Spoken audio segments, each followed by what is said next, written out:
So in the College of Engineering, we talk a lot about societal engineering. And this is one of the big problems that we are addressing in my lab. And some of the background for this has already been set by prior talks. And so it makes it easy for me. So imagine a typical spring day in California. In the morning, you basically, this is basically a plot of the energy demanded by the grid as a function of time of day. And during the middle of the day, the power demanded by the grid really goes down because there's a lot of solar electricity that is coming into play. And so the amount of power that the grid needs to supply has to really go down. And so there's a real risk of overgeneration. And consequently, when you go later in the day, you basically have to ramp up. So what we really need to do is to take the power that is available from solar electricity in the middle of the day and basically shift it to later in the day when we need to ramp this power. And we've been looking at a particular technology, which is basically solid oxide cells. And you heard a lot of these themes earlier today.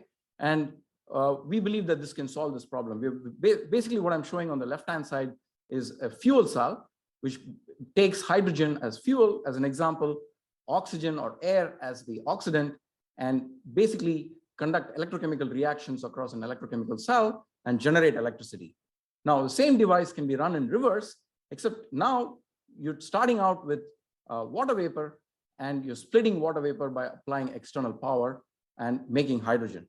So by going back and forth between a fuel cell mode of operation and a electrolysis mode of operation, you can basically take the excess electricity that is available during the day and generate electricity. So that's what we're showing in this view graph here. So when you have excess electricity that is available during the middle of the day, you're running the device as an electrolysis cell. So you're basically taking exhaust fuel, which is basically carbon dioxide and water vapor, running it across an electrolysis cell. And when excess renewable electricity is available, and generating hydrogen. And remember, in the evening, the grid is going to demand power.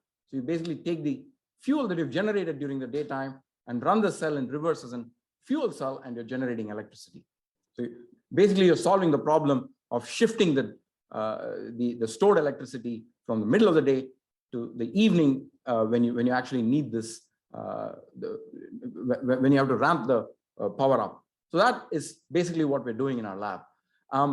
Now, what we really need to do is to design these electrodes. And these problems are very similar to the kind of things that Jörg talked about, which is optimizing these interfacial layers and this, looking at the trade-offs that exist in designing these electrodes.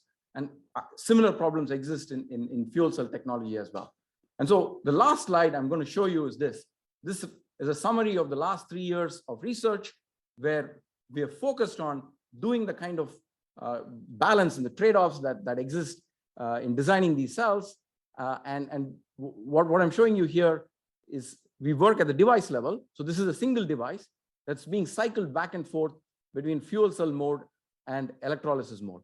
So we operate the cell in fuel cell for a period of 16 hours, and then we ramp it down and change the polarity, and then run the cell as an electrolysis cell for a period of 8 hours. And then we go back and forth. And we've done this successfully. And what I'm showing you here is a plot of the voltage versus current density when at the beginning of the cycle, when we start doing this cycling back and forth, and then at the end of 500 hours. And what we're seeing here is that the performance in the fuel cell mode actually improves, but the performance in the electrolysis mode decreases. And what that has to do is basically addressing degradation at the interfaces. And Emily talked about quite extensively about interfaces, and that's exactly what this problem is as well. So with that, I'll stop here.